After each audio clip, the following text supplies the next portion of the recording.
It's me, Bicycle 79.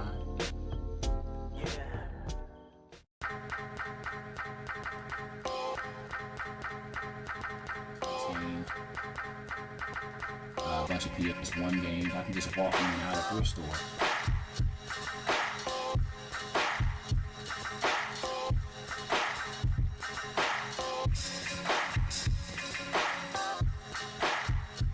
Hello gamers, it's me, Bicycle 79.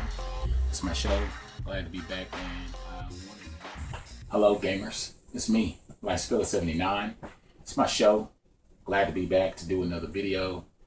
In this video, I wanted to talk about my game finds for the month of July. Haven't had a chance to do that with all the gaming convention stuff and all the different videos and stuff I've been trying out with the channel to see what direction I want to go with the show, as far as like getting into more of bringing up certain subjects, showcasing my collection, different parts of my collection, just talking about different stuff that's coming up in other forums, game discussions that I've been having with other people. And so I just wanted to see what will hit up. And so I've been a lot more busy with those other things, which has allowed me to build up my collection and showcase it. I'll probably still split it up maybe twice a month or once a month, just depending on what kind of month I'm having.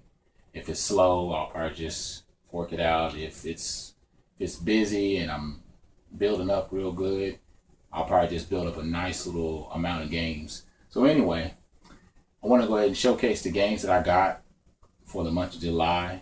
Let me just start off with, I went to one of my first garage sales. I don't go to very many, but I actually found, the first item I actually found was a printer. I know it's a non-related gaming item, and I found it for $20. It was brand new, still in box.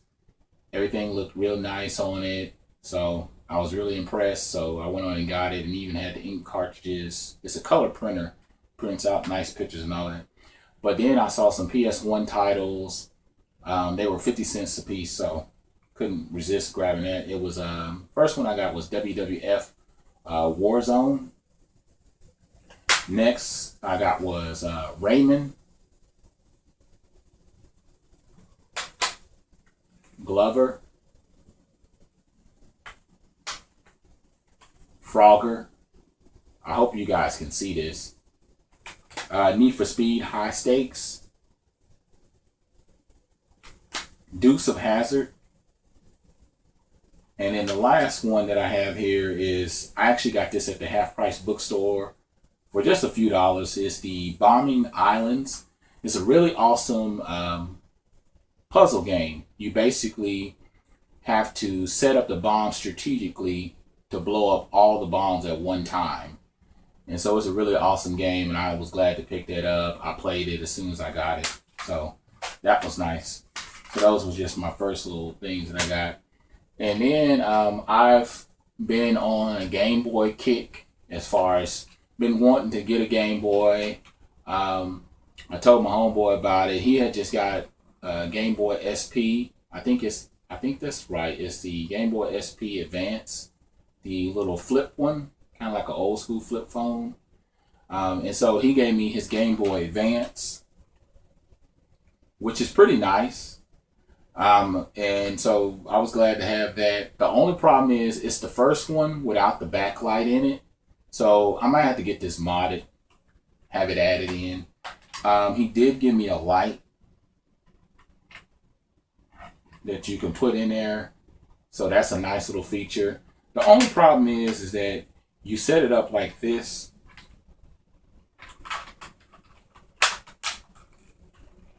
And as you can see, the problem is the light only reflects on the top. So definitely might have to get this modded. I know some stores, especially through Craigslisting, that do modding on systems, games, little handheld devices. And speaking of which, so I went into the thrift store. What was it, thrift store? No, it was the pawn shop, and I found a few titles. First title I got was Blitz. Next title was Pirates of the Caribbean. Then I got an Incredible Hulk. Also, I got Tetris.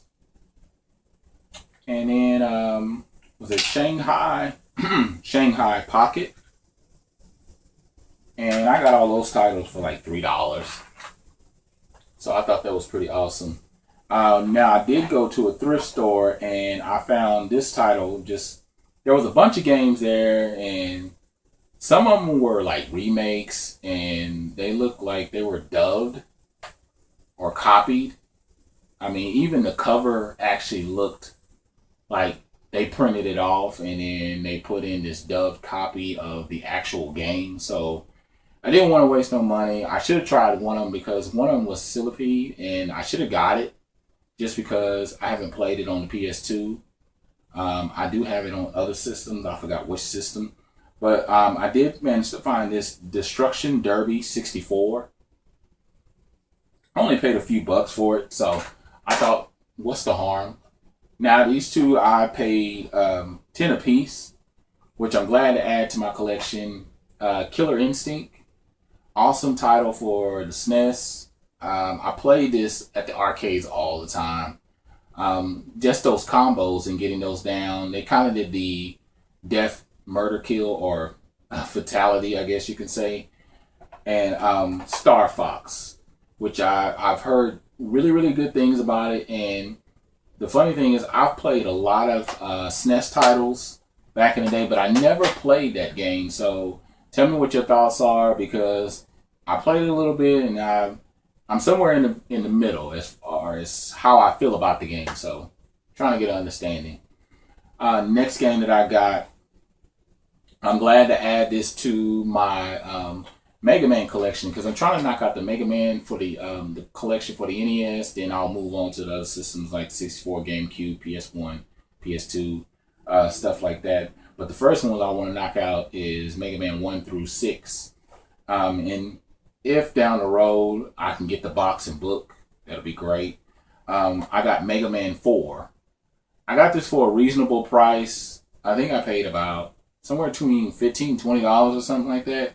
So I had to grab this up. I saw 5, but 5 was like $50, $50 or $60, so I didn't get that. And I did see 1, but part 1, the label was completely ripped off, and they wanted $35 for it. So I said no. And then the next game that I got was because of on collections.com, Corey, the CEO of the website, he does versus, like Transformers versus, or Autobots versus Decepticons, and we kind of go into a discussion on the forum, which one you would choose. You place your vote, and then you also put down your comments at the bottom. So at this particular time, we were having a discussion about Life Force, a shooter, versus R-Type, and I was telling them I love R-Type. If I had to choose, it would be R-Type. And I said, I wish I had Life Force in my collection to play again, because I have so many memories with both titles. And I said, I don't have it in my collection. He said, well, I'll send it to you. And so he did. He sent me Life Force, so I'm so glad to have this title in my collection, my NES collection, ever growing. And then I did a little... I bought an item basically from another person on collections.com by the name of Chris G. I've actually been working with him on other games, and this game actually completes my Sly collection for the PS2. He gave me Sly 2, Band of Thieves. So I was glad to add this to my collection, because now I got 1, 2, and 3. I might get the HD just because I just love the Sly series so much, and I have so much respect for it. And then the next thing of titles that I have, I saw Brink in a bin, a bargain bin at the pawn shop for $2. I've heard mixed things about it, but it's a pretty easy shooter, so first person shooter. So I say, well, I'll go ahead and get it for $2. What's the harm? These next few games, I've been wanting to get these. It's at Half Price Bookstore. I go there all the time. I go there to find all kinds of titles everything: NES, Super NES, Atari, PlayStation 1, 2, and 3, Xbox original, 360. They got all kinds of stuff, but they also have a clearance section, and I occasionally go there to pick up titles because they'll mark down just to make room for other titles if they have like an overload. And these games, they usually are about $6-7, and for the most part, for PS2 titles, that's kind of overpriced. I feel like it should be about $2 to $3. And so when I saw them, I just grabbed a bunch of them. The first one I got was Spy Hunter 2. I played this as soon as I got it. It's a really awesome title. I love the race car series. I like the kind of the next gen effect, I guess you can say, because it's a step up from the NES title. And I don't even recall anything coming out in between the NES and the PS2 release, because I got Spy Hunter 1 and now I have Spy Hunter 2. And it's a really awesome title. I love it. Next game I got was SOCOM U.S. Navy SEALs Combined Assault. I love the SOCOM. I actually like these because of the command effect. I actually remember being able to have the headset and you could do the voice command thing. So that was a nice feature. And not even knowing it, I've been in the midst of completing like the 007 series. I've gotten a lot of titles, and so I guess I'm just going to get on the kick of finding whatever 007 I can find, games related. I found GoldenEye, Rogue Agent, so I was glad to add that to my collection. And an awesome race car series. I actually saw my good buddy Retro Rename. He was playing it the other day, and I've been having this for a while. I just haven't even got around to playing it. But it's Project Gotham Racing Part 1. I actually already have Part 2, so it was good to have this in my collection. Next game, I had this for the 360. Awesome RPG. It was recommended years ago by Pete Dorr, and he was just saying that this is when I just barely started playing like RPGs, and he was like, if you really want a simplistic RPG to play and you're just getting started, you're going from that noob stage to trying to move to the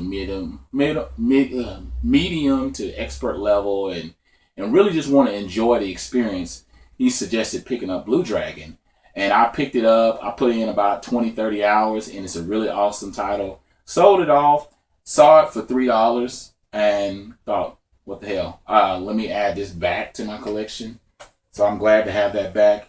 A title that I'm currently playing right now and enjoying is Scarface, The World Is Yours. This is a badass game. I have to say, there's a lot of GTA reference. And speaking of which, Sierra and Rockstar, they went through a little beef because of Vice City having somewhat of the likeness of Scarface and Scarface having somewhat of the likeness of Vice City. But what's really cool about this game, if you haven't heard of it, I heard of it and I kept putting it down because it was too high. The price was too high for me, and I'm glad to pick it up for $3. But anyway, if you watch the movie where he dies in the end, they pick up at that point and he's able to get everybody back. He's able to kill all the guys, exit out of the mansion, and what he does that's so cool is they pick the storyline up from that point. He starts to rebuild his empire, rebuild his life, get his connections back together, and go after the guys that took him down.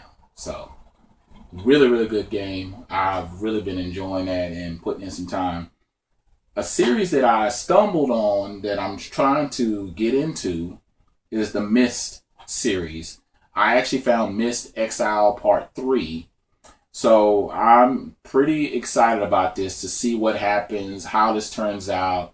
This one I paid $5 for, and I didn't mind paying it because I've heard good things about these titles. I've seen good ratings about it, reviews, excellent. Well, other than that, that's all my pickups for the month of July. Tell me what you think. Tell me what titles stood out to you that you thought was awesome. Any suggestions on good titles that I could try out? Other than that, I'm LifeSpiller79. Like, comment, subscribe as always. And please share my channel out, my videos out to your family, friends, those who are somewhat interested in gaming. so we can keep this thing rolling. My channel can continue to grow. I'm getting close to 600 subscribers, so I'm pretty pumped about that. And I just want to say thank you to everybody. Other than that, I'm SPILLIN 79, and I'm out.